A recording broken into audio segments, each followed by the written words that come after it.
তাহলে গীতা হচ্ছে ভগবানের মুখের কথা। আমরা যদি কোনো আত্মীয় স্বজন বা বন্ধুর বাড়ি যাই, রাস্তা চিনি না, সে সময় রাস্তায় কারোর সাথে দেখা হলো, বললো যে এই রাস্তা দিয়ে গেলে তোমার বন্ধুর বাড়ি পৌঁছাবে বা আত্মীয়ের বাড়ি পৌঁছাবে। জিজ্ঞাসা করার পরেও কিন্তু আমাদের মনে একটা সন্দেহ থাকে যে রাস্তাটা ঠিক আছে তো, আরো একজনকে জিজ্ঞাসা করি, মনের মধ্যে সংশয় থাকে। কিন্তু হঠাৎ যদি সেই আত্মীয় বা বন্ধুর দেখা পাই রাস্তায়, তাহলে কিন্তু যদি বলে যে এইটা আমার বাড়ি যাওয়ার রাস্তা, মনের মধ্যে আর কোনো সন্দেহ থাকবে? মনের কিন্তু আর কোনো সন্দেহ থাকবে না, কারণ যার বাড়ি আমরা যাব তিনি যদি রাস্তা দেখান আর সন্দেহ থাকে না। তাহলে আমরা ভগবানকে নিয়ে অনেক কিছু আলোচনা করি, ভগবানের অর্চনা করি, পূজা করি, কিন্তু ভগবানের কথাগুলো যদি আমরা শ্রবণ না করি, ভগবান যেখানে নিজেই বলছেন যে ভগবানকে জানার, ভগবানকে পাওয়ার পথ কি কি, সুতরাং ভগবানের কথা যদি আমরা জানার প্রয়াস করি, তাহলে কিন্তু আমাদের মনের মধ্যে সংশয় আসবে না, ভ্রান্তি আসবে না। আমরা যদি ভগবানের উপর ভরসা না রেখে বিভিন্ন মানুষ, বিভিন্ন পথ, বিভিন্ন কথা, বিভ্রান্তি সৃষ্টি হয়ে যায় মনের মধ্যে, এটা ঠিক না ওইটা ঠিক, এই পথ ঠিক না ওই পথ ঠিক। আমাদের কাছে সবচেয়ে মূল্যবান আছে গীতা, ভগবানের কথা। সুতরাং গীতার কথাগুলো যদি আমরা জানার চেষ্টা করি, তাহলে গীতায় ভগবান নিজে বলেছেন ভগবান কি, ভগবানের সাথে আমাদের সম্পর্ক কি, কোন পথে গেলে ভগবানের ভক্ত হওয়া যাবে, কিভাবে চললে ভগবানের প্রিয় হওয়া যাবে, কিভাবে চললে ভগবানকে লাভ করা যাবে। প্রতিটা কথার পথ সন্ধান বা প্রতিটা প্রশ্নের উত্তর গীতায় দেওয়া আছে। সুতরাং এর চেয়ে আর মূল্যবান কিছু হতে পারে না। ব্যাসদেব নিজেই বলে গেছেন যে একমাত্র গীতা যদি কেউ অনুসরণ করে, তার আর অন্য শাস্ত্রের প্রয়োজন হয় না। গীতায় সকল তীর্থ বিরাজমান, গীতাই পরম পদ, গীতাই পরম প্রাপ্তি। সুতরাং আমরা ওই মৃত্যুর আগে যদি তখন ডাকাডাকি করি যে একটু গীতা পাঠ শুনতে হবে, তখন ইন্দ্রিয়গুলোর কাজ করবে না, শরীরের সব যন্ত্র আস্তে আস্তে বিকল হয়ে যাবে। তখন কিন্তু ওই মৃত্যুর সময় গীতা পাঠ শুনলে কতটুকু আর আমাদের ভিতরে যাবে। সুতরাং ওই মৃত্যুর দিনের অপেক্ষায় না থেকে যদি আমরা বর্তমানে যে অবস্থায় আছি সেখানেই গীতার এই কথাগুলো জানার চেষ্টা করি এবং সেই কথাগুলো যদি জীবনে প্রয়োগ করে নিজের উন্নতি ঘটানোর প্রয়াস করি, তাহলেই সেটাই হবে ভগবানের কথাগুলো মেনে চলা। আমরা অনেক কিছুই করি, কিন্তু ভগবানের কথা কতটুকু মেনে চলি সেটা কখন জানতে পারবো? যদি আমরা গীতায় ভগবানের কথাগুলো শ্রবণ করি। সুতরাং গীতা আমাদের চলার পথের পথ প্রদর্শক হিসাবে যদি আমরা গীতাকে গ্রহণ করি, গীতাকে শুধু ঠাকুর ঘরে রেখে যদি পূজা করি, তাহলে কি কাজ হবে? গীতার ভিতরে কি জানতে হবে? গীতা নিয়ে অনেক ভুল মানুষের মধ্যে, আমাদের মধ্যে কুসংস্কার আছে। গীতা ছোঁয়া যাবে না, ধরা যাবে না। গীতা নিজে পবিত্র, গীতা সবাইকে পবিত্র করে। একটা মৃতদেহেও কিন্তু গীতা রাখা হয়। সুতরাং গীতা ছুঁলে গীতা অপবিত্র হয় না, গীতা আমাদেরকে পবিত্র করে। গীতা যার মনে শ্রদ্ধা ভক্তি আছে তিনি গীতা পড়তে পারেন।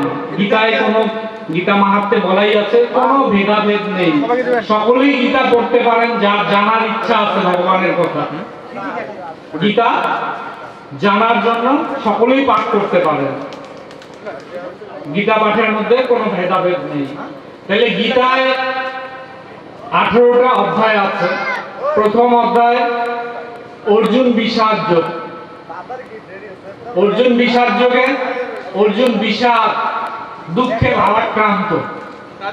তাহলে আমরা ভাবি কোথায় কুরুক্ষেত্রের যুদ্ধ হয়েছিল? আজকে থেকে ৫,৫০০ বছর আগে কুরুক্ষেত্রের যুদ্ধ হয়েছিল, দাপর যুগে। সেই যুদ্ধের সাথে আমাদের কি সম্পর্ক? এখানে কিন্তু ভগবান অর্জুনকে উপলক্ষ হিসাবে রাখছেন। অর্জুন হচ্ছে আমরা। সেই কুরুক্ষেত্রের যুদ্ধ কি? আমাদের মধ্যে সব সময় যুদ্ধ চলছে, ধর্ম অধর্মের যুদ্ধ। আর সবচেয়ে বড় কথা, আমাদের ভিতর যে শত্রুগুলো রয়েছে, আমাদের বাইরের শত্রুর চাইতে কিন্তু ভিতরের শত্রু বেশি। ভগবান কিন্তু গীতার মধ্য দিয়ে বলেছেন যে তুমি এই কুরুক্ষেত্রের যুদ্ধে অংশগ্রহণ করে লড়াই করো এবং নিজের উন্নতি ঘটাও। অর্জুনকে উপলক্ষ করে আমাদের বলেছেন। এই কুরুক্ষেত্রের যুদ্ধ আমাদের ভিতর সবসময় চলছে, ধর্মের সাথে অধর্মের। আমাদের ভিতর যে পঞ্চ জ্ঞানেন্দ্রিয়, পঞ্চ কর্মেন্দ্রিয়, আমাদের মন বুদ্ধি, এগুলো সবসময় আমাদের বিপথে টানার চেষ্টা করছে, আমাদের মনের সাথে যুদ্ধ করা। এই যে আজকে গীতা পাঠের এখানে আয়োজন হয়েছে, অনেক সময় মনের মধ্যে অনেকেরই দ্বিধা তৈরি হয়, এখানে যাব না অন্যখানে যাব। যখন মনের বেশিরভাগটা যদি এইদিকে আমাদের শত রজ তম গুণ কাজ করে, সেই গুণের প্রভাবে কিন্তু আমাদের সিদ্ধান্তগুলো ভগবান শ্রদ্ধায় সপ্তদশ অধ্যায়ে সেই কথাগুলো বলছেন যে আমাদের শ্রদ্ধা অনুযায়ী আমরা কাজ করি। সুতরাং সবসময় আমাদের সঠিক পথে চলার জন্য ভগবানের কথাগুলো অনুসরণ করা খুবই প্রয়োজন। প্রথম অধ্যায়ে অর্জুন বিষাদ যোগে, অর্জুন বিষাদে আক্রান্ত। আমরা যে এখানে সবাই আছি, কার ভিতর দুঃখ বা বিষাদ নাই? সবাইকে যদি এক এক করে প্রশ্ন করা যায়, কেমন আছেন, কেউ কি বলবে খুব ভালো আছি? সবার ভিতর কিছু কিছু না সমস্যা আছেই, স্বাভাবিক। আর আমরা সবাই নিজের সমস্যাটাকেই বড় করে দেখি অন্যের চাইতে। কোথাও গল্প শুরু হয়ে গেলে অন্যের কথা বলার আগে নিজের সমস্যাগুলোর কথা, রোগের কথা বলা শুরু করি। তাহলে এই যে সবার ভিতর কিন্তু বিষাদ, ভারাক্রান্ত সবাই। অর্জুন হচ্ছে উপলক্ষ মাত্র। ভগবান আমাদেরকেই অর্জুন হিসাবে এখানে রেখে কিন্তু গীতার কথাগুলো বলছেন। সুতরাং এই যে বিষাদে ভারাক্রান্ত অবস্থা থেকে নিজেকে কিভাবে ধীরে ধীরে মুক্ত করে ভগবানের পথ নির্দেশ অনুযায়ী চললে অর্জুন যেমন সেই বিষাদকে অতিক্রম করে ধীরে ধীরে সেই পৌঁছায় গেছেন যা পর্যায়ে, আমরাও যদি ভগবানের কথাগুলো অনুসরণ করি আমাদেরও বিষাদ আস্তে আস্তে দূর হয়ে যাবে। ভগবানের কথাগুলো জানতে হবে। অর্জুন আমরা দেখি যে প্রথম অধ্যায়ে অর্জুন তার দুঃখ কথাগুলো সব ভগবানকে বলে গেছেন। ভগবানও কিন্তু নীরবে সব কথাগুলো শ্রবণ করছেন। প্রথম অধ্যায়ে অর্জুন বিষাদ যোগে ভগবান একটা কথাও বলেন, ডাক্তার যদি রোগীর সব কথাগুলো না শোনে তাহলে রোগীর অবস্থাটা কেমন করে বুঝবে? সব কথাগুলো শোনার পরে ডাক্তার প্রেসক্রিপশন করবে যে রোগীর কি ওষুধ দিতে হবে, তাই না? আমাদের মধ্যে ধৈর্য কিন্তু খুব কম। কেউ আসে কথা বলা শুরু করলে আমরা তার উপর কথা বলা শুরু করি, কারণ আমাদের মনের স্থিরতা খুবই কম। তাহলে এই গীতায় কিন্তু ভগবান বারবার মনের স্থিরতার কথা বলছেন। মনটাকে কেমন করে স্থির করতে হবে। মনটাকে যদি স্থির রাখা যায় তাহলে আমরা সকল কর্মে সাফল্য লাভ করব। মনের স্থিরতা না থাকলে কখনোই কোনো কাজে সফল হওয়া যায় না। ভগবান এইভাবে অর্জুনকে জ্ঞান প্রদান করলেন। প্রথম অধ্যায়ে আমরা দেখতে পাই যে অর্জুন বিষাদ যোগে অর্জুন তার দুঃখ ব্যথার সকল কথা বললেন ভগবানকে। ভগবান নীরবে সব শ্রবণ করে গেলেন। অর্জুন প্রথম অধ্যায়ের শেষের দিকে বললেন যে আমি আর যুদ্ধ করব না, কারণ আমি যদি যুদ্ধ করি তাহলে আমার নিজের পিতামহ, যে পিতামহ ভীষ্ম আমাকে ছোটবেলা থেকে মানুষ করছে কোলে পিঠে করে, তাকে আমি কেমন করে হত্যা করব? আমার গুরুদেব দ্রোণাচার্য, কৃপাচার্য, তাদেরকে কেমন করে আমি হত্যা করব? আমার যে ভাইয়েরা দুর্যোধনার শত ভাই তো আমারই ভাই, যিনি ধার্মিক ব্যক্তি তিনি কিন্তু কাউকে শত্রু বলে মনে করেন না। কেউ যদি তার ক্ষতিও চায় তিনি কিন্তু তার কখনো ক্ষতি চান না। সুতরাং এই যুদ্ধে অর্জুন কিন্তু কৌরবদের শত্রু বলে ভাবেন না। কিন্তু অর্জুন কেন যুদ্ধ করছেন? সিংহাসনের লোভে না রাজ্যের লোভে? সেজন্য কিন্তু যুদ্ধ করছেন না। অর্জুন যুদ্ধ করছেন কেন? ধর্মকে রক্ষার জন্য, কর্তব্য কর্ম সম্পাদনের জন্য অর্জুন যুদ্ধ করছেন। আমরা যে কোনো কাজ করি, কাজের পিছনে আমরা কি লাভটা দেখি। যারা প্রকৃত ধার্মিক মানুষ তারা কিন্তু ফলে কি হবে ফলটা চিন্তা করে না, কর্তব্য কর্ম করতে থাকে। সুতরাং অর্জুন বললেন যে আমি যুদ্ধ করব না, আমার এই যুদ্ধে জয়লাভ করে সিংহাসন বা রাজ্য লাভের চেয়ে যদি ভিক্ষা করেও আমার উদর পেট চালাতে হয় সেটাও ভালো।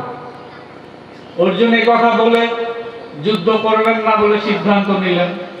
দ্বিতীয় অধ্যায় সাংখ্যযোগে আমরা দেখতে পাই অর্জুন বলছেন প্রথম দিকে যে যুদ্ধ করব না বলেও কিন্তু অর্জুনের মনের স্থিরতা নাই। আমাদের মন কিন্তু খুব চঞ্চল। একটা সিদ্ধান্ত নেওয়ার পরেও মনের মধ্যে ভাবনা থাকে যে এই সিদ্ধান্তটা কি ঠিক, মনে এইরকম একটা ভাবনা থাকেই। অর্জুনের মনের মধ্যে একটা দ্বিধা ছিল যে আমি যে সিদ্ধান্ত নিলাম সেটা কি সঠিক। তারপরে অর্জুন বললেন ভগবানকে যে এতক্ষণ ভগবান ছিলেন অর্জুনের সখা সারথি, এইবার অর্জুন বললেন আমি আপনার শিষ্য শরণাগত, নিজেকে সম্পূর্ণরূপে ভগবানের কাছে সমর্পণ করলেন। অর্জুনের মনে এতক্ষণ কিন্তু একটা কর্তৃত্বাভিমান ছিল, অহংকার ছিল। যুদ্ধে যখন প্রথম অর্জুন এসেছিলেন যে আমার সাথে কে কে যুদ্ধ করবে আমি একটু দেখি, কার এমন সাহস, আমি এত বিশ্ববিখ্যাত ধনুর্ধর। অর্জুন তখন ভগবানকে বলছিলেন যে দুপক্ষের মাঝখানে রথটাকে স্থাপন করো, আমি দেখব কে কে আমার সাথে যুদ্ধ করবে। অর্জুনের মনের মধ্যে অহংকার ছিল, কিন্তু ধীরে ধীরে সেই অহংকার দূর হয়ে গেল। মনের মধ্যে একটা ভাবনা আসলো যে এদের সাথে কেন যুদ্ধ করব আমরা, যুদ্ধে আমার বিপক্ষ শত্রুরাও যেমন নিহত হবে, আমার পক্ষেরও তো আমার ছেলেরা যুদ্ধ করছে, ভাইয়েরা আছে, এরাও তো নিহত হবে। সুতরাং যুদ্ধের পরে যে একটা কি পরিস্থিতি হবে, সুতরাং যুদ্ধ করব না আমি। কিন্তু দ্বিতীয় অধ্যায়ে এসে বললেন যে আমি আপনার শিষ্য শরণাগত, তখন ভগবান মুখ খুললেন। আমরা যতক্ষণ না ভগবানের কাছে নিজেকে সমর্পণ করব, ভগবান কিন্তু ততক্ষণ আমাদের সাহায্য করার পথে এগিয়ে আসবেন না। কারণ আমাদের মধ্যে একটা কর্তৃত্ব অভিমান, মানে আমি করি, আমি সব চালাচ্ছি, এই যে আমি ভাবনা থাকে, এই ভাবনাটা আমাদের মধ্যে যতক্ষণ কাজ করে ততক্ষণ আমাদের মধ্যে অহংকার, দম্ভ, অভিমান এগুলো থাকে, আমাদের সঠিক পথে চলতে দেয় না। অর্জুন যখন ভগবানের কাছে নিজেকে সমর্পণ করলেন তখন ভগবান অর্জুনকে জ্ঞান প্রদান শুরু করলেন। দ্বিতীয় অধ্যায় সাংখ্যযোগে আমরা দেখতে পাই অর্জুন ভগবানকে প্রথমে আত্মতত্ত্ব, আত্মজ্ঞান প্রদান শুরু করলেন।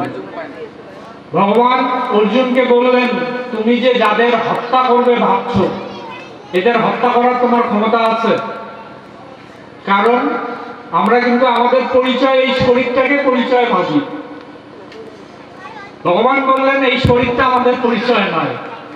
আমাদের আধার কার্ডে, ভোটার কার্ডে, প্যান কার্ডে সব জায়গায় আমাদের এই ছবিটা দেওয়া আছে। আমরা কিন্তু এইটাকে আমি বলে মনে করি, কিন্তু ভগবান বললেন যে এইটা আমি না।